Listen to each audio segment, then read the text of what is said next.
அகிலத்தின் அன்பான சொந்தங்களுக்கு இனிய வணக்கம். மீண்டும் காணிப்பதினூடாக சந்திருக்கின்றோம். காசாவுக்குள் நேற்றைய தினம் இஸ்ரேலிய பணைய கைதிகள் 4 பேரை மீட்பதற்காக மத்திய காசாவில் இஸ்ரேல் நடத்திய இராணுவ நடவடிக்கை அதன் காரணமாக 200க்கும் மேற்பட்ட பாலஸ்தீனர்கள் உயிரிழந்தமை நூசிராட் அகதி முகாம் பகுதியில் மிக பெரும் அதிர்ச்சியை ஏற்படுத்தியிருக்கின்றது. பணைய கைதிகளின் இருப்பிடம் சரியான முறையில் தெரிந்தும் வேண்டுமென்றே இஸ்ரேல் அளவு கடந்த தாக்குதலை அந்த இடத்தில் நடத்தி பாலஸ்தீன மக்களை படுகொலை செய்திருக்கின்றார்கள். அடுத்து முதல் முறையாக ஈரானின் அதிநவீன சக்திமிக்க ஏவுகணைகளை இஸ்ரேலுக்கு எதிராக ஹிஸ்புல்லா பயன்படுத்தி இருக்கின்றார்கள்.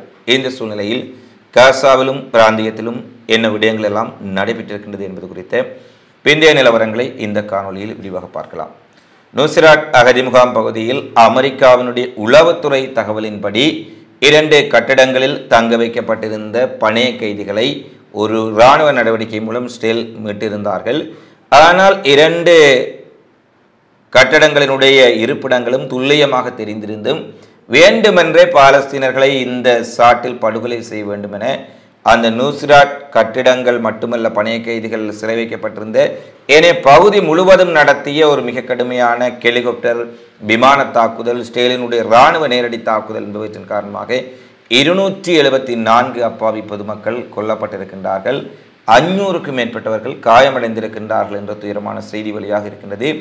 4 பணைய கைதிகள் 2 கட்டடங்களில் அவர்களின் இருப்பிடங்களை அமெரிக்கா சொன்ன பின்னரும் கூட வேண்டுமென்று நடத்தப்பட்ட இந்த இஸ்ரேலினுடைய நடவடிக்கைகள் உலகளாவிய ரீதியில் கண்டனத்தை ஏற்படுத்தி இருக்கின்றது. எனவே பாலஸ்தீன மக்களை அதுவும் 1 மணி நேரத்தில் 274 பேரை படுகொலை செய்திருக்கின்றார்கள். இந்த 4 பேரை மீட்பு நடவடிக்கைகள் என்பதுதான் இங்கே மிக ஒரு தீர்மான விடயமாக இருக்கின்றது. அடுத்து இன்று அபோவிதா ஒரு முக்கியமான செய்தி குறிப்பை வெளியிட்டிருக்கின்றார். பணைய கைதிகளின் விடுதலை, காசாவில் போர் நிறுத்த ஒப்பந்தம் குறித்து இஸ்ரேலும் அமெரிக்காவும் பேசிக்கொண்டு திடீரென பணைய கைதிகளின் மீட்பதாக சொல்லி இராணுவ நடவடிக்கையை செய்வது பணைய கைதிகள் விடுதலை தொடர்பான ஒப்பந்தத்தில் மிகப்பெரிய சிக்கலை ஏற்படுத்தும். பேச்சுவார்த்தைகளை தொடர்ச்சியாக நடத்துவதில் கூட மிக பாரிய அளவிலான சிக்கலை ஏற்படுத்தப் போகின்றது. அது மட்டுமல்ல, ஏனைய பணைய கைதிகளின் உயிருக்கும் இது ஒரு ஆபத்தான விடயமாக மாறப்போகின்றது என்பதை அபோவிதா தெரிவித்திருக்கின்றார். இதே கருத்தை தான் இன்று இஸ்ரேலில் பணைய கைதிகளின் விடுதலைக்காக இதுவரை போராடி கொண்டிருக்கக்கூடிய மக்களும் தெரிவித்துள்ளார்கள். எப்படியாவது ஒரு போர் நிறுத்த ஒப்பந்தம் செய்து பணைய கைதிகளை கமாசிடமிருந்து மீட்டுவிட முடியும் என்ற நம்பிக்கையில் தாங்கள் இருந்தபோது இஸ்ரேல் அங்கு இராணுவ நடவடிக்கைகளை ஆரம்பித்திருப்பது குறிப்பாக ஏனைய பணைய கைதிகள் உயிருடன் திரும்புவார்களா என்ற மிகப்பெரிய அச்சத்தை ஏற்படுத்தி இருப்பதாக தெரிவித்து பாரிய அளவில் இன்றைய தினமும் இஸ்ரேலியர்கள் போராட்டங்களை நடத்தியிருக்கின்றார்கள். டெல்-அவீவ் மட்டுமல்ல, ஏனைய பகுதிகளிலும் ஒரு மிகப்பெரிய அளவிலான போராட்டம் நடைபெற்றிருக்கின்றது. உடனடியாக கமாசுடன் போர் நிறுத்த ஒப்பந்தம் செய்ய வேண்டும் என்பதுதான் அங்கு கோரிக்கையாக இருக்கின்றது. அடுத்து இஸ்ரேலினுடைய போர் அமைச்சரவையின் முக்கியமான ஒரு இஸ்ரேல் கூட்டணியினுடைய நெதன்யாகுவின் கூட்டணியினுடைய ஒரு கட்சியினுடைய தலைவர் கேலண்ட் அவர்கள் இன்று இரவு ஒரு முக்கியமான உரையாற்றுவார் என எதிர்பார்க்கப்படுகின்றது. அவர் ஏற்கனவே நேற்றைய தினம் நெதன்யாகுவுக்கு கொடுக்கக்கூடிய ஆதரவை தான் விலக்கிக் கொள்ளப் போகின்றோம் என்ற ஒரு அறிவிப்பை விடுத்திருந்தார். இதன் காரணமாக இஸ்ரேலிய ஆட்சி அரசாங்கத்துக்கு பெரும்பான்மை இல்லாமல் கலைக்கப்படக்கூடிய வாய்ப்புகள் இருக்கின்றனவா என்ற கேள்விகள் எல்லாம் எழுந்திருந்தன. ஆனால் நேற்றைய தினம் பணைய கைதிகள் 4 பேர் மீட்கப்பட்டவை, நூற்றுக்கணக்கான பாலஸ்தீனர்கள் படுகொலை செய்யப்பட்ட சம்பவங்கள் காரணமாக அவருடைய முடிவு வெளியாகவில்லை. இந்த நிலையில் இன்றைய தினம் கேலண்ட் அவர்கள் ஒரு முக்கியமான உரையை நிகழ்த்துவார் என்ற செய்தி தற்போது வெளியாக இருக்கின்றது.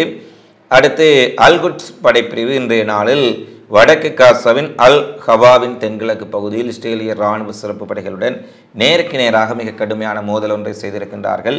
அல்-குட்ஸ் படைப்பிரிவினர் தங்கியிருந்த கட்டடத்தின் மீது தாக்குதல் நடத்துவதாக இஸ்ரேலிய படையினர் வந்தபோது இஸ்ரேலிய படையினரை சுற்றி வளைத்து பாலஸ்தீன இஸ்லாமிய ஜிகாத்தினுடைய போராளிகள் மிக கடுமையான தாக்குதலை செய்திருக்கின்றார்கள். இதில் இஸ்ரேலிய இராணுவத்தினரில் 3 பேர் கொல்லப்பட்டிருக்கின்றார்கள். மிகப்பெரிய அளவு சேதம் ஏற்படுத்தப்பட்டிருப்பதாக அல்-குட்ஸ் படைப்பிரிவு தெரிவித்திருக்கின்றது.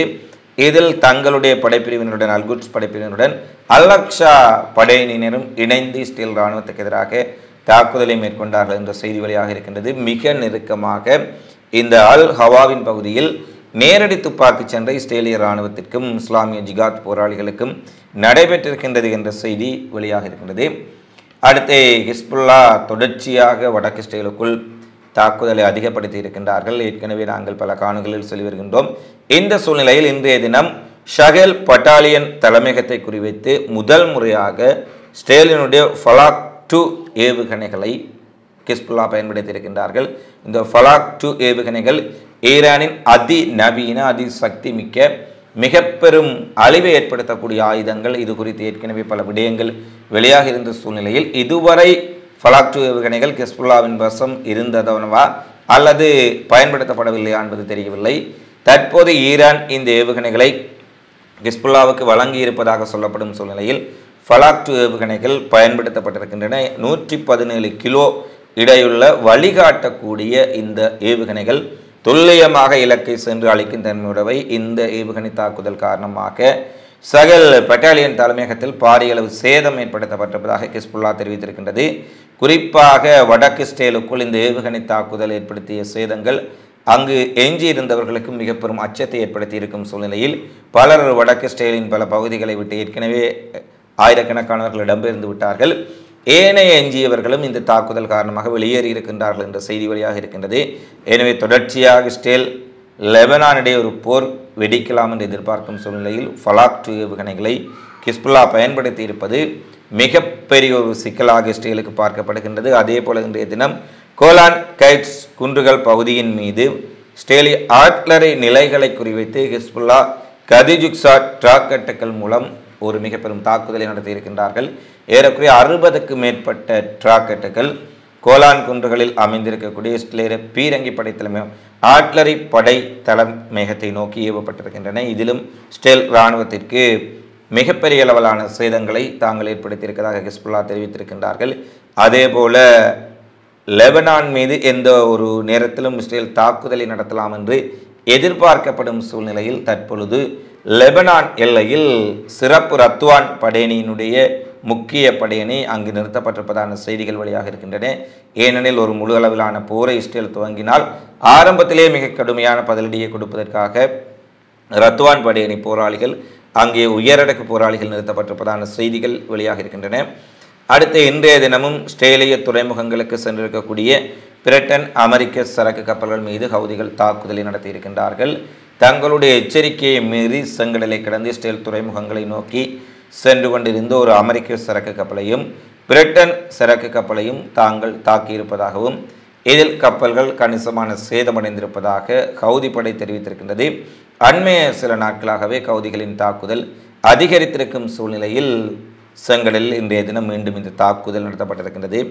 அடுத்து காசாவிலும் பாலஸ்தீனத்திலும் உண்மை நிலவரங்களை உடனுக்குடன் களத்தில் நின்று உலகத்துக்கு தெரிவித்து வந்த அல் ஜசீரா தொலைக்காட்சியை இஸ்ரேல் தடை செய்திருந்தார்கள். தங்களுடைய போர்க்குற்றங்களையும் இனப்படுகொலையையும் தங்களுடைய அட்டூழியங்களையும் மூடி மறைப்பதற்காக அல் ஜசீராவை அவர்கள் இஸ்ரேலுக்குள் தடை செய்திருந்தார்கள் என்பது அப்பட்டமாக அனைவருக்கும் தெரிந்த விடயம். ஏனெனில் ஒரு ஊடகத்தை நியாயமாக நடப்பவர்கள் தடை செய்ய வேண்டிய அவசியமில்லை.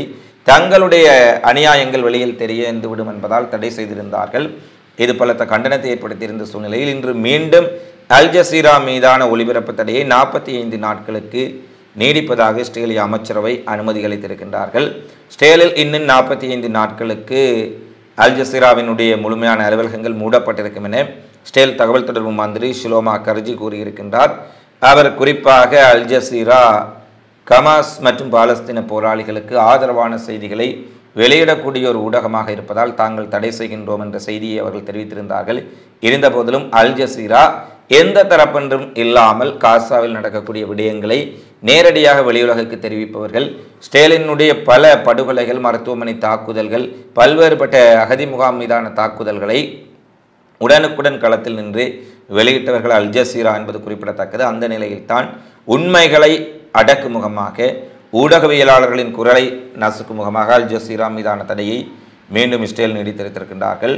அடுத்து பாலஸ்தீனத்துக்கு ஆதரவாக உடனடியாக போர் நிறுத்தம் கூறி பல்லாயிரக்கணக்கானவர்கள் மீண்டும் லண்டனில் மிகப்பெரிய போராட்டத்தை நடத்தியிருக்கின்றார்கள். இங்கிலாந்தின் தலைநகரில் இருந்து குறிப்பாக 10,000க்கு மேற்பட்ட மக்கள் இந்த போராட்டத்தில் கலந்து கொண்டிருக்கின்றார்கள் என்ற செய்தி வழியாக இருக்கின்றது. குறிப்பாக உடனடியாக அங்கு போர் நிறுத்தம் செய்யப்பட வேண்டும், பாலஸ்தீன மக்கள் பாதுகாக்கப்பட வேண்டும், ராஃபா மீதான தாக்குதல்கள் நிறுத்தப்பட வேண்டும் என்ற கோரிக்கைகளை முன்வைத்து இந்த போராட்டங்கள் பிரிட்டனில் நடைபெற்றிருப்பதான செய்திகள் வழியாக இருக்கின்றன. அதேபோல வெள்ளை மாளிகைக்கு எதிரிலும் வாஷிங்டனிலும் கூட பாலஸ்தீனத்துக்கு ஆதரவான போராட்டங்கள் மற்றும் இந்தோனேசியாவில் துருக்கியில் கூட இன்றைய தினம் நடைபெற்றிருக்கின்றமை குறிப்பிடத்தக்கது. இவை இன்றைய நாளில் நடைபெற்றிருக்கக்கூடிய முக்கியமான செய்தி பதிவுகளாக நிகழ்வுகளாக பதிவாக இருக்கின்றன. தொடர்ச்சியாக உலகெங்கு நடைபெறும் செய்திகளை உடனுக்குடன் தெரிந்து கொள்ள அகிலத்தோடு இணைந்திருங்கள். இந்த காணொலி பதிவு தொடர்பிலான உங்களது மதிப்பான கருத்துக்களை தவறாமல் கமெண்ட்ஸில் பதிவிடுங்கள் என கேட்டுக்கொண்டு மீண்டும் ஒரு காணொலி பதிவில் உங்களை சந்திக்கும் வரை உங்களிடமிருந்து விடைபெறும் நான் உங்கள் அன்பின் சந்துரு. வணக்கம்.